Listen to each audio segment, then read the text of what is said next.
Bismillahirrahmanirrahim. Assalamualaikum warahmatullahi wabarakatuh.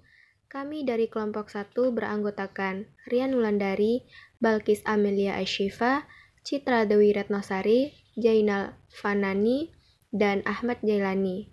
Nah, kami di sini akan membahas tentang pengertian perjanjian kontrak, dasar hukum, dan sumber perikatan. Program studi Hukum Ekonomi Syariah Fakultas Syariah dan Hukum Universitas Islam Negeri Syarif Hidayatullah Jakarta. Bagian A.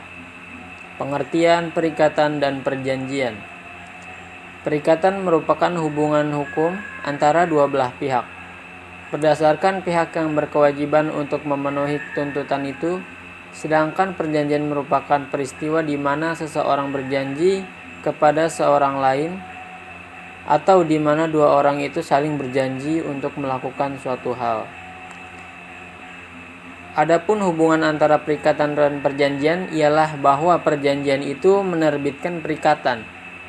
Dalam kitab UU Hukum Perdata, lazimnya disimpulkan dalam pasal 1338 ayat 1 yang berbunyi, semua persetujuan yang dibuat sesuai dengan undang-undang berlaku sebagai undang-undang bagi mereka yang membuatnya. Pengertian kontrak. Dilihat dari bentuknya, kontrak atau janji dapat berbentuk lisan maupun berbentuk tulisan, yang dimana perjanjian dalam bentuk tertulis disebut kontrak. Jadi, kontrak mempunyai cakupan yang lebih sempit lagi daripada perjanjian. Secara gramatikal, istilah kontrak berasal dari bahasa Inggris yaitu kontrak. Istilah kontrak lebih sering digunakan dalam praktek bisnis dan selalu dituangkan dalam bentuk tulisan, yang dimana kontrak merupakan bagian dari perjanjian dan perjanjian itu merupakan bagian dari perikatan, atau juga dengan kata lain dapat dinyatakan bahwa semua kontrak pasti merupakan perjanjian, akan tetapi tidak semua perjanjian merupakan kontrak. Hal ini bisa dipahami sebab perjanjian ada yang lisan dan juga ada yang berbentuk tulisan. Juga, semua perjanjian pasti merupakan perikatan. Akan tetapi, tidak semua perikatan merupakan perjanjian. Hal ini bisa dipahami sebab sumber-sumber lahirnya perikatan itu tidak hanya dengan perjanjian saja, kan tetapi juga bisa dengan undang-undang, putusan pengadilan, dan juga hukum adat. Selanjutnya, dasar hukum perikatan. Dasar hukum perikatan berdasarkan KUH Perdata terdapat 3 sumber. Yang pertama, perikatan yang timbul dari persetujuan. Kontrak atau persetujuan menurut pasal 1313 KUH Perdata adalah suatu perbuatan di mana satu orang atau lebih mengikatkan diri terhadap satu orang lain atau lebih. Kedua, perikatan yang timbul dari undang-undang. Perikatan yang lahir atau timbul karena undang-undang terbagi atas 2, yaitu undang-undang itu sendiri dan undang-undang atas perbuatan orang. Dan yang terakhir, yaitu perikatan terjadi bukan karena perjanjian, tetapi terjadi karena perbuatan melanggar hukum dan perwakilan sukarela. Yang dikatakan perbuatan melanggar hukum adalah suatu perbuatan yang bertentangan dengan hukum. Meski tidak dikehendaki atau disengaja, pelaku harus mengganti kerugian yang diderita oleh pihak yang dirugikan akibat perbuatan yang dilakukan oleh pelaku. Sedangkan perwakilan sukarela adalah suatu perbuatan di mana seseorang secara sukarela menyediakan dirinya dengan maksud mengurus kepentingan orang lain dengan perhitungan dan resiko orang tersebut. Selanjutnya, saya akan menjelaskan mengenai sumber-sumber perikatan.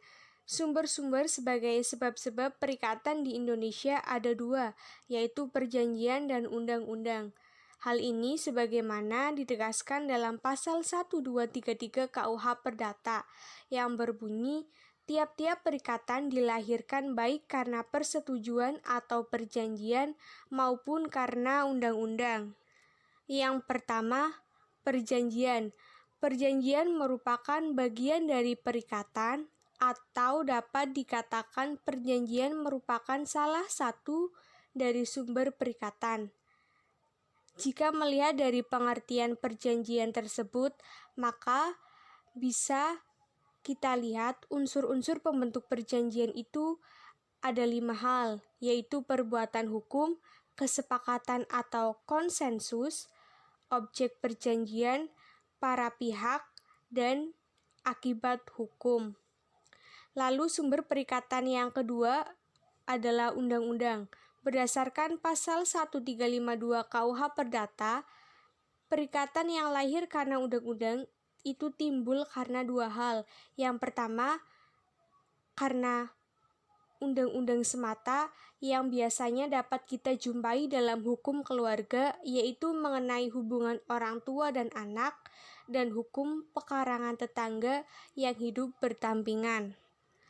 Lalu yang kedua, timbul karena perbuatan manusia. Yang timbul karena perbuatan manusia di sini diperinci lagi menjadi 2, yaitu perikatan yang timbul dari perbuatan menurut hukum dan perikatan yang timbul dari perbuatan melawan hukum. Lalu, sumber-sumber perikatan juga ada dalam Islam. Menurut Az-Zaqo, sebagaimana dinukil oleh Anwar, itu menurutnya ada 5, yaitu ada akad, kehendak sepihak, perbuatan merugikan, perbuatan bermanfaat, dan yang kelima adalah sara. Sekian presentasi dari kelompok kami, lebih dan kurangnya kami mohon maaf. Wabillahi taufiq wal hidayah. Wassalamualaikum warahmatullahi wabarakatuh.